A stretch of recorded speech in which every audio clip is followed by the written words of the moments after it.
Hello good evening students, कैसे हैं आप लोग? ओके। बहुत सारे स्टूडेंट्स ने मुझे रिक्वेस्ट किया, बोला कि सर कुछ टॉपिक बनाइए, 10 का बोर्ड का एग्ज़ाम आने वाला है उसके लिए डाइजेस्टिव सिस्टम पे। तो जिसके मद्देनज़र मैं डाइजेस्टिव सिस्टम में ह्यूमन डाइजेस्टिव सिस्टम डील करूँगा आज आप लोगों के सामने। बट मेरी यही कोशिश रहेगी कि इस तरह से बनाया जाए, पढ़ाया जाए कि वो हमेशा बच्चों को याद रहे, आपको याद रहे।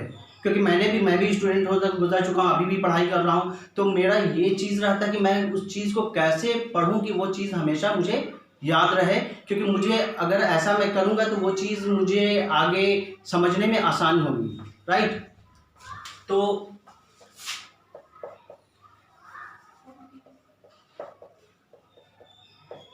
ह्यूमन डाइजेस्टिव सिस्टम 10 का फर्स्ट चैप्टर है लाइफ प्रोसेस। लाइफ प्रोसेस में ये टॉपिक है ह्यूमन डाइजेस्टिव सिस्टम। बहुत अच्छा टॉपिक है, समझने वाला टॉपिक है और एग्जाम में कवर भी करता है। लाइफ प्रोसेस से 35 to 40% क्वेश्चन टच होते हैं बोर्ड के एग्जाम में। तो इस चैप्टर की बहुत बड़ी अहमियत है, तो हम इसको अच्छे से पढ़ें और कुछ इस तरह से पढ़ें। आप लोगों ने देखा होगा कि मैंने यहाँ पे कुछ लेफ्ट साइड में कुछ लिखा है, राइट। तो मेरी कोशिश यही रहेगी कि इस तरह से पढ़ाया जाए कि आप अगर उसको 1 साल 2 साल के बाद भी उस टॉपिक को देखो तो वो चीज़ आपको क्लियर होगी, वो आपको कॉन्सेप्ट क्लियर है। मैं कोशिश कर रहा हूँ, ये आप लोग पे डिपेंड करता है, ठीक है। तो आप देखिए इसको, ह्यूमन डाइजेस्टिव सिस्टम। यहां पे मैंने लिखा है रोटी में हमने स्टार्च पाया, माउथ में डाला अब उसे चबाया, टीथ ने उसे तोड़ दिया, टंग ने उसे रोल किया, सलीवा में पानी है जिसको हमने खाने में मिलाया, राइट। एक कविता की तरह है, पोएम की तरह। इसलिए मैं कविता को चाहा कि डील करूं कि हम लोग कुछ भी चीज़ पोएम की तरह देखते हैं या गाने की तरह चीज़ देखते हैं तो वो चीज़ मुझे हमेशा याद रहती है, मैं उसको भूलता नहीं हूँ। तो यही मेरी कोशिश है कि बच्चों को कुछ ऐसा दिया जाए, कंटेंट दिया जाए कि वो हमेशा उनको याद रहे, राइट। तो रोटी में हमने स्टार्च पाया। अगर ह्यूमन डाइजेस्टिव सिस्टम के बारे में हम पढ़ना शुरू करते हैं तो जो सबसे पहली जो चीज़ आती है वो हम देखते हैं कि कोई भी फूड डाइट अगर हम लेते हैं, डाइट क्या है? बेसिकली डाइट को हिंदी में बोलते हैं आहार। बेसिकली किताब में जो लिखा, किताब में किसने लिखा? आपकी तरह हमारी तरह ही किसी आदमी ने लिखा, राइट, बुक को।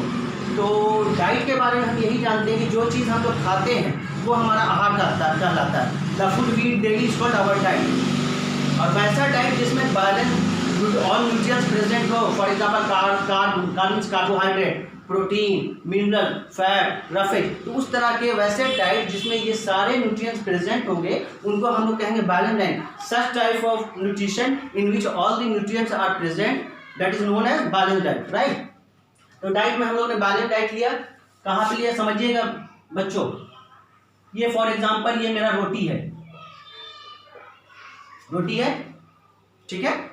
अब डाइजेशन का बेसिक जो चीज़ है जिसपे पूरी डाइजेशन की कहानी बनेगी, वो डाइजेशन का बेसिक चीज़ है कि कॉम्प्लेक्स फूड को सिंपल फूड में तोड़ने की सारी प्रोसेस को हम लोग पढ़ते हैं, जो कि डाइजेशन कहलाता है।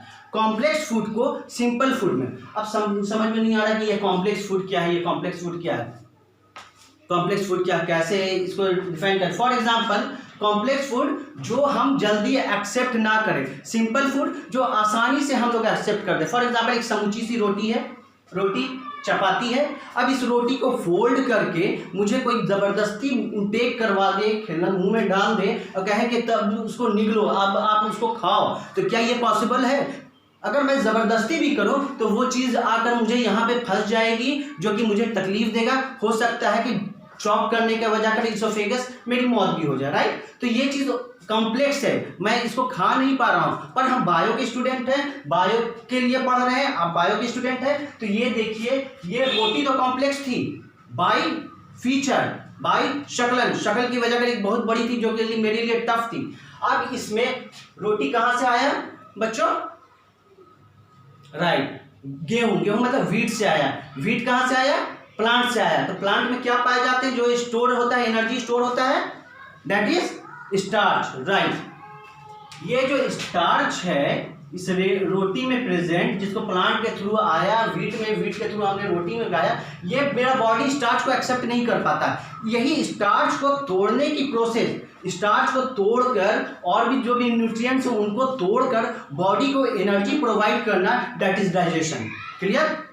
अब हम देखते हैं, एकदम सिंपल तरीके से देखेंगे, नो नीड टू चेक, आप बुक को देखने की जरूरत नहीं है, इस तरह से पढ़ेंगे कि हमको वो हमेशा याद आएगा। यहाँ पे क्या है, रोटी में हमने स्टार्च पाया, रोटी में स्टार्च है, कैसे है, रोटी गेहूं का बना हुआ है, गेहूं वीट कहाँ से आया, प्लांट से आया, प्लांट में एनर्जी स्टोर होती है स्टार्च के फॉर्म में। तो ये क्लियर हो गया, रोटी में हमने स्टार्च पाया, माउथ में डाल, अब उसे चबाया, राइट। तो रोटी को कहाँ पे डालेंगे, माउथ में, मुंह में डाला, ये मेरा पूरा बक्कल कैविटी हुआ। बक्कल कैविटी है, मुंह है, इसमें ईश्वर ने, ऊपर वाले ने एक मशीन की तरह काम करवाया है। इसमें कुछ चीज दिया है ऊपर वाले ने, जो कि इस रोटी को, जो भी रोटी को मैंने सब्जी के साथ, पनीर के साथ जो भी लगाकर मैंने मुंह में खाया है, इस सब्जी में से, इस रोटी में से अब ये माउथ क्या करेगा, उसको ब्रेक करेगा। मतलब ये कॉम्प्लेक्स था, इसको और सिंपल फॉर्म में करेगा। तो कैसे करेगा, ईश्वर ने हमारे बक्कल कैविटी में, ये जो पूरा जबड़ा है इसके अंदर में 3 चीज दिया है, 3 हथियार मुझे दिया है। पहला दांत दिया है, दैट इज टीथ, दूसरा जुबान दिया है, दैट इज टंग, तीसरा सैलिवरी ग्लैंड दिया है, जिससे सैलिवरी एमाइलेज नाम का सिक्रेशन होता है, जो कि लुब्रिकेंट करता है, खाने को चिपचिपा पानी प्रदान करता है, राइट। तो माउथ में 3 चीज मैंने देखा, माउथ में टीथ हो गए, टंग हो गए एंड सैलिवा हो गए। टीथ बेसिकली, अब जब दांत की बात आ रही है तो मुझे ये जानने का हक है कि दांत कितने तरह के होते हैं। तो दांत जो है, टीथ जो है वो 4 तरह के होते हैं। पहला जो आगे का 4 है, जो आगे का 4 है, that is known as incisor. आगे के जो 4 हैं that is known as incisor. उसके बाद जो नुकीला वाला दांत है that is known as canine. Canine के बगल का जो 2 चौड़ा वाला दांत है, टीथ है, उसको कहते हैं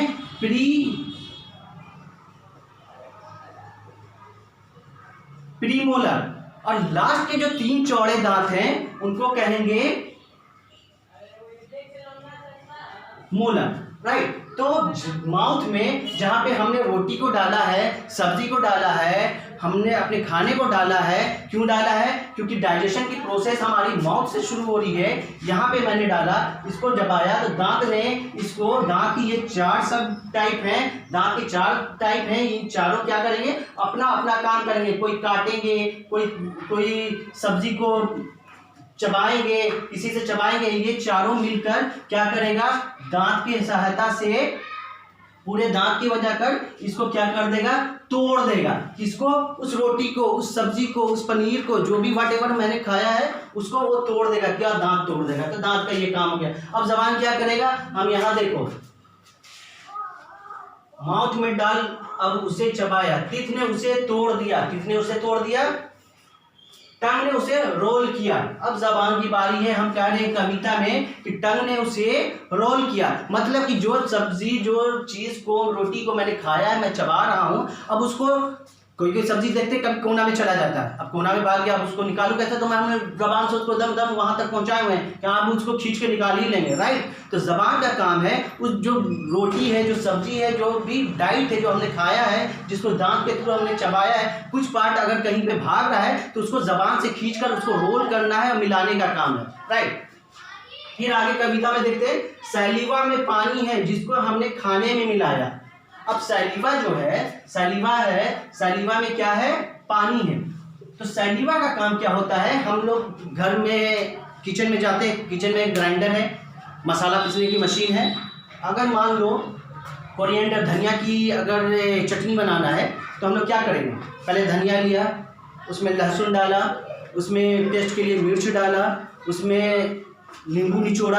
अब उसके बाद हम लोग उसको ग्राइंड करते हैं। ग्राइंड करने के बाद जब हम लोग खोल के देखते हैं कि महीन तो हुआ है पर कंप्लीटली महीन पतला नहीं हुआ है, तो हम लोग क्या करते हैं, वहीं पे किचन में पानी होता है तो पानी का कुछ मात्रा उसमें डालते हैं, फिर उसको ग्राइंड करते हैं, तो देखते हैं कि एकदम वो जो चटनी है वो महीन हो गई है, पतली हो गई है। तो सलीवा का भी काम यही है, जब वो चबाने में अगर पूरी महीन नहीं हो रही है तो वो जो सैलिवरी ग्लैंड है वो सैलिवा सीक्रेट करते रहता है कि खाने को लुब्रिकेट करें, जिसके वजह से वो अच्छे से महीन हो सके। राइट बच्चों, समझ में आ रही है? कहीं भी अगर कोई कन्फ्यूजन होगा तो आप पूछ सकते हो।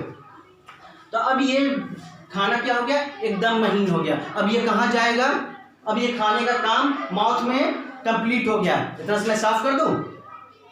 चलो ठीक है, थैंक यू।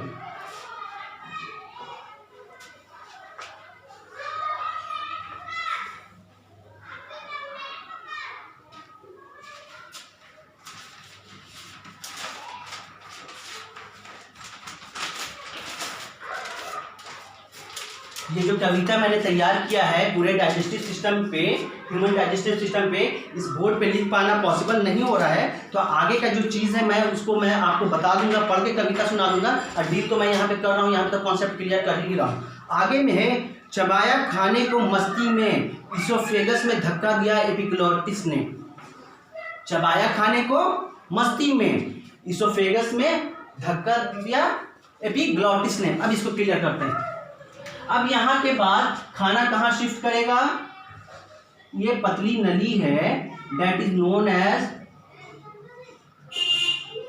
फूड पाइप, या इसको इसोफेगस कहते हैं। Right, food pipe, oesophagus. Mouth तक तो काम हो गया खाने का। अब खाना कहाँ शिफ्ट होगा, गले में शिफ्ट होगा। गले का ये जो नली है जिसको कहते हैं फूड पाइप या इसोफेगस, अब इसे के थ्रू वो कहाँ तक जाएगा, स्टमक तक जाएगा। राइट, तो यहाँ पे वो किसने, फॉर एग्जाम्पल इस फूड पाइप के आगे यहाँ पे एयर पाइप है, तो अब क्वेश्चन राइज होता है स्टूडेंट कि जो खाना जो आ रहा है वो फूड पाइप में ही क्यों जाता है, एयर पाइप में क्यों नहीं चला जाता है? एयर पाइप में नहीं जाता है। फॉर एग्जाम्पल मैं बता रहा हूँ, घर के जो बड़े बुजुर्ग होते हैं जो वो कहते हैं बेटा खाने के वक्त बोला ना करो, अगर बोलोगे तो सड़क जाओगे। तो कभी कभी हम देखते हैं कि खा रहे हैं या बोल रहे हैं तो सड़क जाते हैं, तो सड़कने पे क्या होता है, नाक से पानी भी आ जाती है, नाक से कोई चावल का टुकड़ा भी आ जाता है। इससे साबित ये होता है कि खाना जो है वो एयर पाइप में भी जा सकता है ना। तो अगर नहीं जा रहा तो क्यों नहीं जा रहा, कौन उसको रोक रहा है जाने से? राइट, तो वही कविता में मैंने बताया था आपको कि एपिग्लॉटिस, यहाँ पे ये जो एयर पाइप है यहाँ पे एपिग्लॉटिस लगा हुआ होता है। जब डाइट खाना जब हमने माउथ से इसको शिफ्ट किया यहाँ पे, तो ये क्या होगा, ये बेंड होकर इसको ऐसे बंद कर देगा। फॉर एग्जांपल ये मेरा एपिग्लॉटिस है, ये मेरा एयर पाइप है, जब खाना इस पे आया तो ये बेंड होकर ये एयर पाइप को बंद करेगा, तो सिर्फ एक नली अब दिखेगी खुली हुई जो कि फूड पाइप की होगी, वही खाना अब डायरेक्ट जाता है। क्लियर, कॉन्सेप्ट क्लियर है? सड़क क्या स्टूडेंट, सड़कते क्यों है? राइट, खाना तो आया, खाने के वक्त जब हम बोल रहे हैं तो यहाँ पे मेरा एयर पाइप में आपको लैरिंग्स होता है। लैरिंग्स मतलब वॉइस बॉक्स। जब हम बोल रहे हैं तो आवाज यहीं से ऊपर की तरफ निकल रहा है, खाना खा रहे हैं तो खाना ऊपर से नीचे आ रहा है, जब बोल रहे हैं तो लैरिंग से वॉइस बॉक्स से आवाज ऊपर की तरफ जा रहा है, तो ये जो एपिग्लॉटिस है ये खुल रहा है, बंद हो रहा है। इसी के फलस्वरूप रिजल्टेंट कुछ पार्ट खाने का यहाँ पे आ जाता है, इसीलिए बोला जाता है कि खाने के वक्त बात ना क्या करो। Right,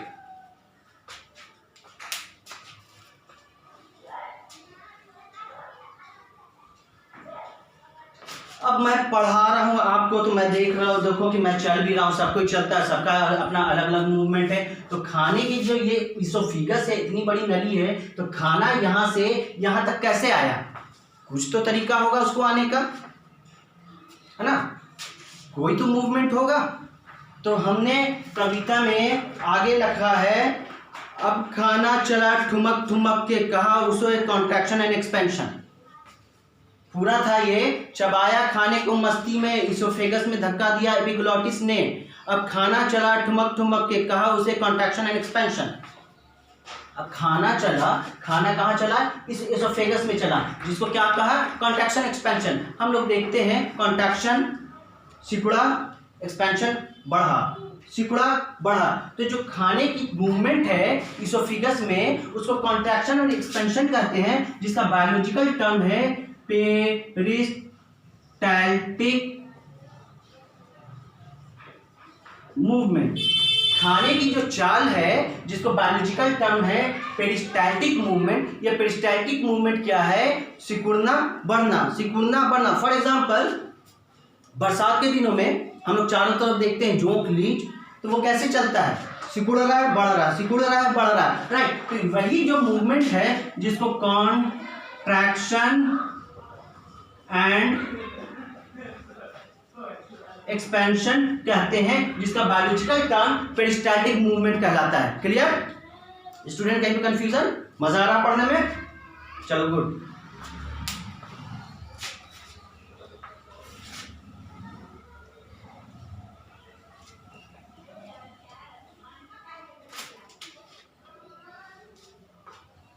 first step, second step, third step में अब ये खाना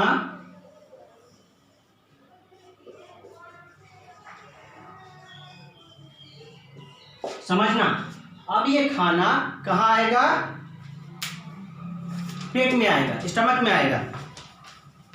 तो देखो कविता क्या बोलता है आगे, अब तो पेट की बारी आई, डाइजेशन की बारी आई, पेट की दीवार ने हंगामा बरपा, पेप्सिन एसियल म्यूकस की बारी आई।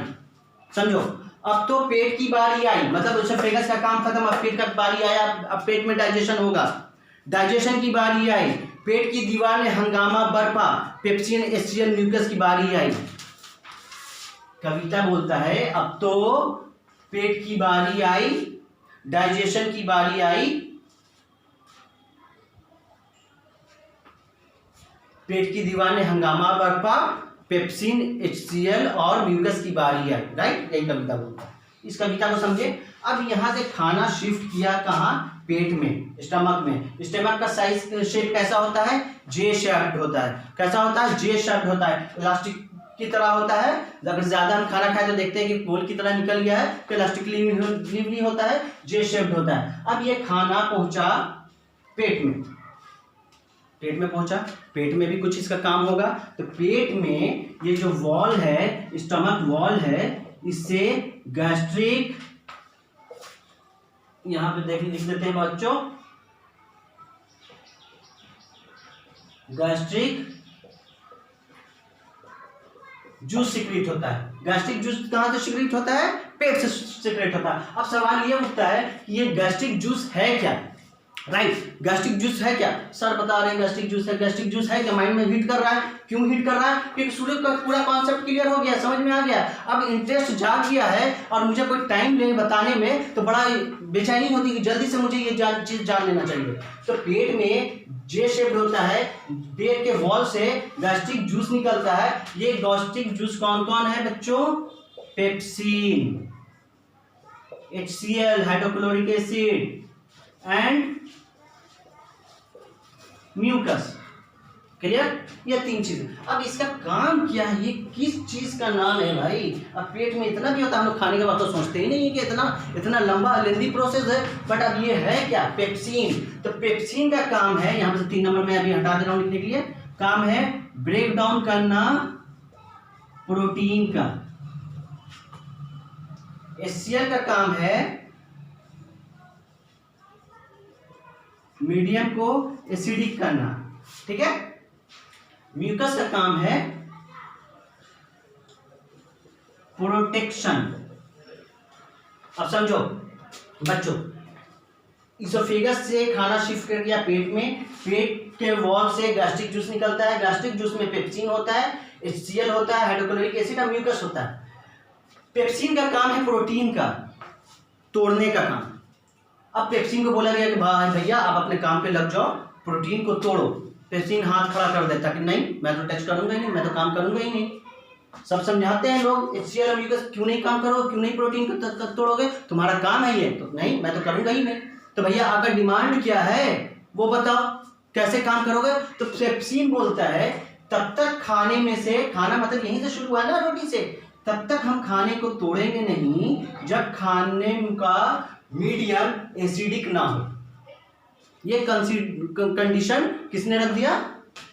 पेप्सिन ने रख दिया। पेप्सिन ने रखा कि प्रोटीन को मैं तभी तोड़ूंगा जब खाने का मीडियम एसिडिक हो। तो HCl बोला चल ठीक है भाई, मैं तेरी बात मान लेता हूँ। खाने के साथ पहले ये HCl मिलता है और खाने के मीडियम को एसिडिक बना देता है। एसिडिक बना देता है तो बोलता है ले पेप्सिन, अब तो तू राजी है, काम करेगा?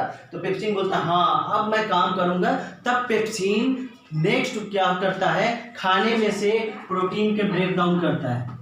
ठीक है, समझ गए? इस चीज को एकदम याद रखना। पेप्सिन तभी काम करेगा जब खाने का मीडियम एसिडिक होगा। एसिडिक कैसे होगा? खाने को HCl से मिलाऊंगा, HCl हाइड्रोक्लोरिक एसिड है, इससे मिलाऊंगा तो खाना एसिडिक हो जाएगा। जब खाना एसिडिक होगा तो पेप्सिन काम करेगा। पेप्सिन काम करने का मतलब है कि पेप्सिन खाने में से प्रोटीन को ब्रेक डाउन करेगा। क्लियर? अब इसका तो क्या काम, इन दोनों का तो शर्त हो गया, इसने शर्त माना, इसने शर्त पूरा कर लिया। इसने पेप्सिन ने शर्त ये रखा कि एसिडिक होना चाहिए। HCl ने कहा कि चलो भैया मैंने खाने को एसिडिक कर दिया। अब म्यूकस का काम क्या? म्यूकस बोला कि तुम लोग स्टमक का वॉल को, स्टमक के अंदर इतना एसिड का फॉर्मेशन कर दिए हो जिससे स्टमक के वॉल को नुकसान हो सकता है। तो म्यूकस क्या करता है? कहता है कि मैं इस वॉल के आगे फैल जाता हूँ, इस वॉल को कोई नुकसान नहीं होने दूंगा तुम लोगों के चक्कर में। राइट? तो म्यूकस का काम है, प्रोटेक्ट करना इस पेट की वॉल का जो कि मीडियम एसिडिक हो जाता है। और हम और आप जानते हैं कि एसिड कितना खतरनाक है। अगर किसी पक्के पे एसिड गिरा दिया जाए तो वहाँ पे का फ्लोर जो होता है वो सफ़ेद हो जाता है, जल जाता है। तो पेट के अंदर अगर एसिड का फॉर्मेशन हो रहा है तो वो पेट के वॉल को जला सकता है। इसीलिए ईश्वर ने अंदर म्यूकस का दिया है, फॉर्मेशन किया है कि म्यूकस इसको एसिडिक नेचर के वजह कर पेट का, स्टमक का वॉल डिस्ट्रॉय ना हो, इसलिए म्यूकस दे रखा है कि मैं भाई प्रोटेक्शन करूंगा एसिडिक नेचर से। क्लियर?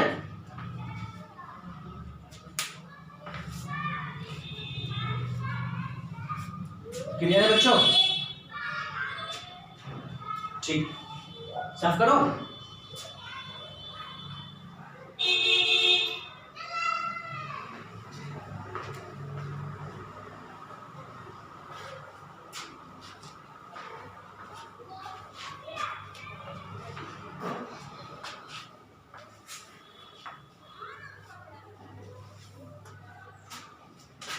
पहला स्टेप खाना माउथ में था, दूसरे स्टेप में खाना इसोफेगस तक के थ्रू गया,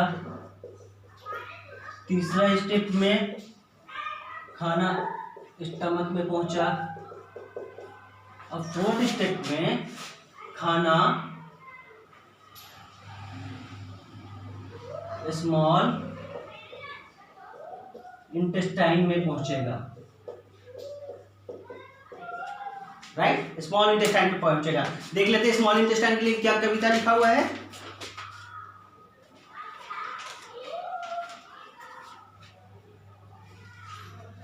खाना थोड़ा आगे बढ़ा, स्मॉल इंटेस्टाइन का इलाका आया। खाना थोड़ा आगे बढ़ा, स्मॉल इंटेस्टाइन का इलाका आया। एसिडिक सारा माहौल है, ये कैसा जायका आया। लीवर के बाइल जूस से माहौल थोड़ा शांत हुआ, पैनक्रिया के पैनक्रियाटिक जूस ने काम को अब आगे बढ़ाया। समझिएगा, खाना थोड़ा आगे बढ़ा, स्मॉल इंटेस्टाइन का इलाका आया। खाना स्टमक से आगे बढ़ा, स्मॉल इंटेस्टाइन का इलाका आ गया। एसिडिक सारा माहौल है, ये कैसा जायका आया। एसिडिक सारा माहौल है। फॉर एग्जाम्पल स्मॉल इंटेस्टाइन का 3 पार्ट है, duodenum, jejunum, ileum. Small intestine को उनके लेंथ के हिसाब से 3 पार्ट में डिवाइड किया गया है, ड्यूडेनम, जेजुनम, इलियम। याद करने का है, याद कर लेना ये बच्चों, ड्यूडेनम, जेजुनम, इलियम। अब यहाँ पे समझेंगे पेट में जो इतनी लड़ाई हुई, पेप्सिन ने कहा कि प्रोटीन को ब्रेक डाउन मैं करूंगा जब मीडियम एसिडिक होगा। पेट में तो पूरा मीडियम एसिडिक था। अब ये खाना जब स्मॉल इंटेस्टाइन में आया तो जो खाना, जो डाइट था वो कैसा होगा? राइट, एसिडिक होगा। तो जब यहाँ स्मॉल इंटेस्टाइन में आया तो स्मॉल इंटेस्टाइन में के पहला जो पार्ट है ड्यूडेनम में डायरेक्ट खाना आया। स्मॉल इंटेस्टाइन का पहला पार्ट जो एकदम सटा हुआ होता है पेट से, उसको क्या कहेंगे? ड्यूडेनम। ड्यूडेनम ने भी टीएनसी रख दिया। ड्यूडेनम भी मुंह फुलाए बैठा है, नहीं करेंगे काम, कुछ नहीं करेंगे, कुछ करेंगे ही नहीं, छोड़ दो। तब सवाल उठता है कि भाई पेप्सिन वहां टर्म एंड कंडीशन रख दिया था, गुस्से में था, अब यहाँ ड्यूडेनम गुस्से में, ड्यूडेनम में भी कंडीशन रख दिया कि जब तक मीडियम अल्कलाइन नहीं होगा, मैं किसी को का कोई काम ब्रेक डाउन होगा ही नहीं आगे, हड़ताल है ना। मतलब पेप्सिन ने हड़ताल किया था कि उसको एसिडिक चाहिए था। ड्यूडेनम जो कि स्मॉल इंटेस्टाइन का पार्ट है, जो कि स्टमक से एकदम लगा हुआ होता है नीचे, तो वो कहने लगा कि हम तब तक काम नहीं करेंगे जब तक मीडियम अल्कलाइन ना हो, राइट। तो अल्कलाइन मीडियम को करने के लिए लीवर में बाइल जूस का फॉर्मेशन होता है। बाइल जूस ये सी फॉर्मेशन करते हैं, लीवर में बाइल जूस का फॉर्मेशन होता है, और ये bile juice gall bladder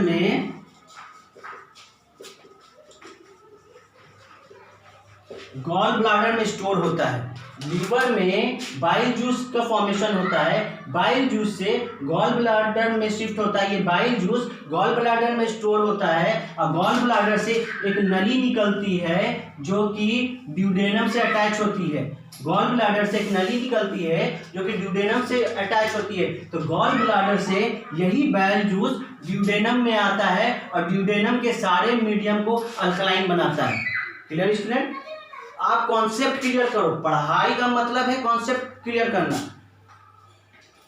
3 idiots का वो डायलॉग याद है ना, खुद में काबिलियत ऐसा लाओ कि कामयाबी झक मार के तुम तक आए। तो रटने से काम नहीं चलेगा, बायोलॉजिकल है, बायोलॉजी है, बहुत सारे टर्म ऐसे हैं, रटना पड़ेगा, बट कॉन्सेप्ट क्लियर होना चाहिए। आप टेंशन ना लो नोट्स के लिए, मैं नोट्स दे दूंगा आप लोगों को, ठीक है, बट कॉन्सेप्ट समझो। उम्मीद है कि यहाँ तक समझ में आया होगा, इसीलिए मैंने इतना मेहनत किया है, कविता के तौर पे लिखा है। मैंने इस कविता को पूरे बोर्ड पे लिख देता, पर बोर्ड पे आ नहीं रहा था, इसलिए मैं नहीं लिख पा रहा हूँ। तो क्या हो गया? ड्यूडेनम ने हाथ खड़ा कर दिया कि मीडियम जब तक अल्कलाइन नहीं होगा हम काम नहीं करेंगे। तो मीडियम को अल्कलाइन करने के लिए लीवर में बाइल जूस का फॉर्मेशन होता है। वो बाइल जूस गॉल ब्लैडर के थ्रू ड्यूडेनम से अटैच होता है। ड्यूडेनम में वो बाइल जूस आएगा और मीडियम अल्कलाइन हो जाएगा। तो अब क्या होगा? जब ड्यूडेनम का मीडियम अल्कलाइन हो गया तो यहाँ पे पेट के पास पैनक्रिया पाया जाता है।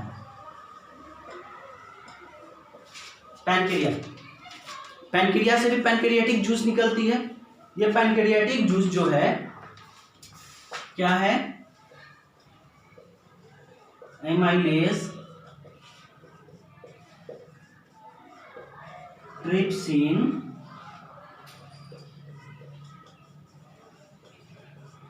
Lipase.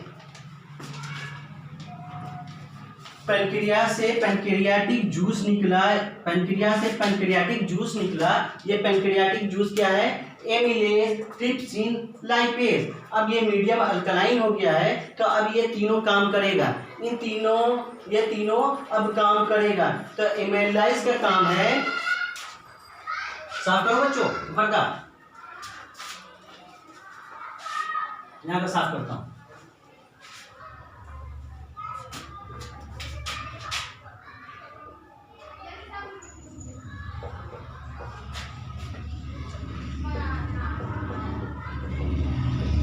down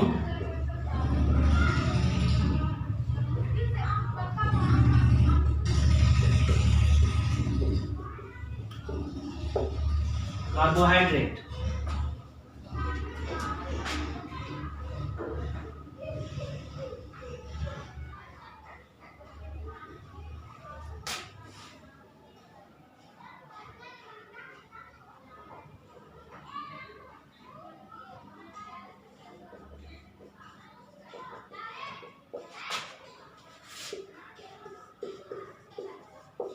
glucose,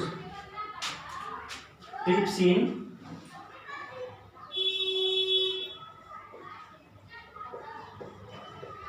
protein,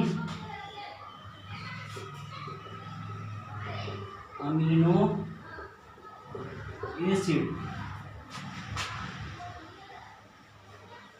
lipase, emulsified fat, fatty acid. So small intestine में हमने देखा पैनक्रिया से पैनक्रियाटिक जूस निकलता है, that is known as amylase, that is known as trypsin, that is known as lipase. Amylase क्या करता है? Break down of carbohydrate into glucose, trypsin break down of protein in amino acid, and lipase break down और emulsified fat into fatty acid. अब यहाँ पे देखो, यहाँ पे फैट तो समझ में आ रहा है, एमल्सिफाइड फैट क्या? एमल्सिफाइड फैट मतलब बड़े बड़े फैट के टुकड़े को छोटे छोटे फैट के टुकड़े में डिवीजन करवाना, that is known as emulsification. Big fat molecules convert into a small one, that is known as emulsification. मतलब छोटे छोटे फैट के टुकड़े को लाइपेज ब्रेक डाउन करता है फैटी एसिड में। क्लियर? तो स्मॉल इंटेस्टाइन में हमने सिर्फ देखा कि स्मॉल इंटेस्टाइन में कंडीशन रखा था कि जब तक मीडियम अल्कलाइन नहीं होगा हम काम नहीं करेंगे। अल्कलाइन मीडियम किसके थ्रू हुआ? बाइल जूस के थ्रू हुआ। जब मीडियम अल्कलाइन हो गया तो पैनक्रियाटिक जूस जो है एमिलेज, ट्रिप्सिन, लाइपेज ने वर्क करना शुरू कर दिया। एमिलेज ने खाने में से कार्बोहाइड्रेट को तोड़ा ग्लूकोज के फॉर्म में, ट्रिप्सिन ने खाने में से प्रोटीन तोड़ा अमीनो एसिड के फॉर्म में, लाइपेज ने एमल्सिफाइड फैट को तोड़ा फैटी एसिड में। एमल्सिफाइड फैट मतलब large big molecules of fat को डिवाइड करना, तोड़ना छोटे फैट में, उसको एमल्सिफिकेशन कहते हैं। राइट? क्लियर है इतना?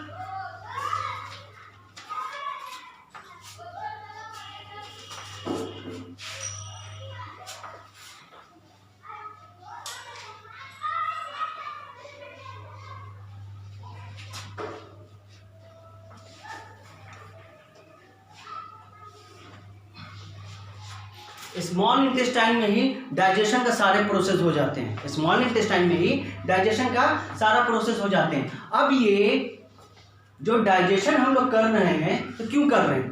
कोई भी काम करता है तो उसके पीछे कुछ ना कुछ वजह होता है, कोई ना कोई मोटो होता है, कुछ ना कुछ रिजल्ट चाहिए। राइट? तो ये जो स्मॉल इंटेस्टाइन में डाइजेशन हो रहा है तो डाइजेशन से क्या चाहिए मुझे? डाइजेशन से जो मेरा बॉडी सेल है, सेल जो काम कर रहा है उसको एनर्जी चाहिए, इसीलिए डाइजेशन हो रहा है। तो हम लोगों को तो सिर्फ बेसिकली डाइजेस्टिव सिस्टम पढ़ना था। तो स्मॉल इंटेस्टाइन में सारे डाइजेशन के प्रोसेस हो जाते हैं। स्मॉल इंटेस्टाइन में एक फिंगर लाइक प्रोजेक्शन पाया जाता है जिसको कहते हैं विली।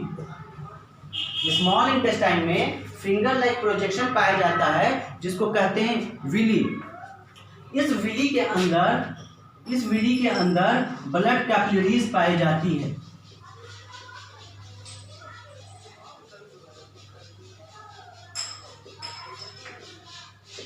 ठीक है? ब्लड कैपिलरीज पाई जाती है। अब जब तक हम नहीं जानेंगे ब्लड कैपिलरीज क्या है तब तक समझ में नहीं आएगा। फिर डाइजेशन तो स्मॉल इंटेस्टाइन में हो गया, तो यहाँ पे ब्लड कैपिलरीज की बात मैं क्यों कर रहा हूँ? तो ब्लड कैपिलरीज का मतलब हुआ इसका जो कैसे होते हैं, ये थिन होते हैं और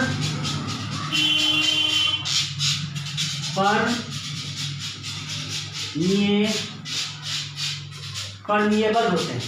थिन, पतली नली, परमिएबल हम लोगों ने पढ़ा होगा स्टूडेंट। सेल का जो प्लाज्मा मेम्ब्रेन था उसको कहते थे सेलेक्टिवली परमिएबल, मतलब कुछ सिलेक्टेड चीज अंदर आ सकती है, अंदर से बाहर जा सकती है। तो परमिएबल मतलब यहाँ पे भी जो ब्लड कैपिलरीज है वो पतली है मतलब इसका ये मतलब नहीं कि कमजोर है कोई भी आ जाए, बट ये ब्लड कैपिलरीज ने पतली होने के अलावा इसने ऑर्डर दे रखा है कि भाई मैं परमिएबल मेम्ब्रेन हूँ, मुझ में अब तुम आ सकते हो। तो जो डाइजेशन हुआ था, जो विली ने डाइजेस्टिव चीज़ को अपने में एब्जॉर्ब कर लिया, वो चीज़ किससे जाके मिल जाएगा? ब्लड कैपिलरीज से मिलेगा। ब्लड कैपिलरीज से क्यों मिल जाएगा? क्योंकि ब्लड कैपिलरीज पतली होती है और परमिएबल होती है। ब्लड कैपिलरीज इजाज़त दे रहा है उस चीज़ को कि तुम मुझ में आ जाओ, क्योंकि ब्लड के कांटेक्ट में आएगा तभी वो चीज़ पूरे बॉडी में सेल तक पहुंचेगा, राइट। तो ब्लड कैपिलरीज पतली और परमिएबल होती है, जिसके वजह से वो उसमें अटैच हो जाएगा। अब देखते हैं कविता क्या बोलती है आगे।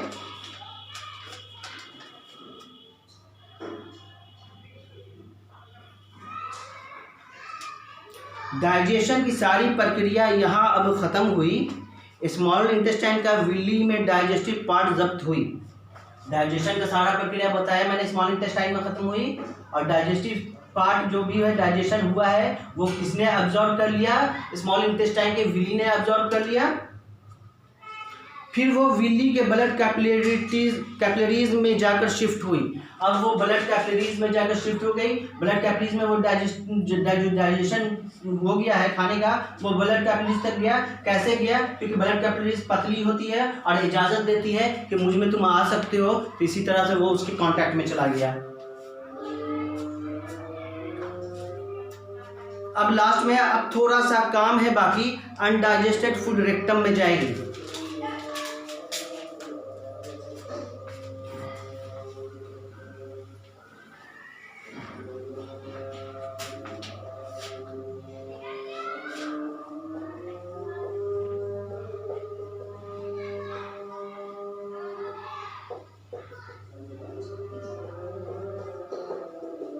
Large intestine, large intestine small intestine के बाद आएगा लार्ज इंटेस्टाइन। अब वो खाना तो बेसिकली मैंने कहा कि स्मॉल इंटेस्टाइन में पूरा का पूरा डाइजेस्ट हो गया। तो लार्ज इंटेस्टाइन का क्या काम है भाई? सवाल उठ सकता है कि सर आप जब बोल रहे हैं कि डाइजेशन का सारा प्रोसेस स्मॉल इंटेस्टाइन में हो गया, तो लार्ज इंटेस्टाइन का ये काम है कि लार्ज इंटेस्टाइन में भी विली पाई जाती है। जो भी अनडाइजेस्टेड फूड आ रहा है, यहाँ पे तो डाइजेशन खत्म हो गया, तो बचा कैसा खाना? Undigested food. जो भी अनडाइजेस्टेड फूड आ रहा है उसमें भी कुछ न्यूट्रिएंट्स की मात्रा होती है। तो विलाई बोलता है कि मैं क्यों किसी को छोड़ूं, मैं उसको भी निचोड़ देता हूँ, राइट। तो लार्ज इंटेस्टाइन का विली जो है वो क्या करता है? जो अनडाइजेस्टेड फूड में न्यूट्रिएंट्स आ रहा है उसको भी अपने में अब्जॉर्ब कर लेता है, राइट। अब क्या बचा? Semi solid waste. अब सेमी सॉलिड वेस्ट बचा जो आगे जाकर रेक्टम में जमा हो जाएगा। अब सेमी सॉलिड चीज बचा जो आगे जाकर रेक्टम में जमा हो जाएगा। रेक्टम एक स्पेस है, जगह है लार्ज इंटेस्टाइन के बाद जहाँ पे अनडाइजेस्टेड फूड स्टोर रहता है। जैसे जैसे रिक्वायरमेंट होती है वैसे वैसे हम अपने बॉडी पार्ट के थ्रू, एनस के थ्रू उसको, उस अनडाइजेस्टेड फूड को बाहर रिलीज करते हैं, राइट। अब एक चीज और मेरे जहन में आ रहा है, आप लोगों ने नहीं पूछा, मैं बता। चलिए ये पेन है, मार्कर है, यहाँ से मैं इसको खोल दूँ, यहाँ से इसको खोल दूँ, बीच का एकदम हैलो कैविटी कर दूँ, तो कोई चीज़ यहाँ पे डालूँ तो वो चीज़ फौरन यहाँ से निकल जाना चाहिए, राइट। कोई चीज़ यहाँ डालूँ वो चीज़ फौरन यहाँ से निकलना जाना चाहिए। माउथ में हमने खाना खाया, एनस में फौरन निकल जाना चाहिए क्योंकि एक नली है, पूरे 9 मीटर की नली है अंदर में, तो वो माउथ से लेकर एनस तक में फौरन क्यों नहीं निकलती है? बताओ। देखो, वो इसलिए नहीं निकलती है कि ईश्वर ने, ऊपर वाले ने बॉडी में बहुत सारे मस्कुलर स्पंचर लगाए हुए हैं। मस्कुलर स्पंचर मतलब जगह जगह मसल्स की गोली की तरह सेट है। जब तक खाना वहां तक चला जाता है, फिर उसके वजह कर जब वो खाना तो आगे जाने की ज़रूरत होती है, तो उस खाने की फोर्स के वजह कर जैसा रिक्वायरमेंट होता है वो मस्कुलर स्पंचर खुलते हैं, शिफ्ट होते हैं, तब वो खाना आगे की तरफ बढ़ता है। अगर ये मस्कुलर स्पंचर ना हो तो वही चीज़ होगा कि कोई चीज़ खाली है, यहाँ से डाला तो यहाँ से निकल गया, राइट। तो सारी चीज़ का प्रोसेस है, हर जगह कुछ ना कुछ टाइम लगता है पढ़ने का।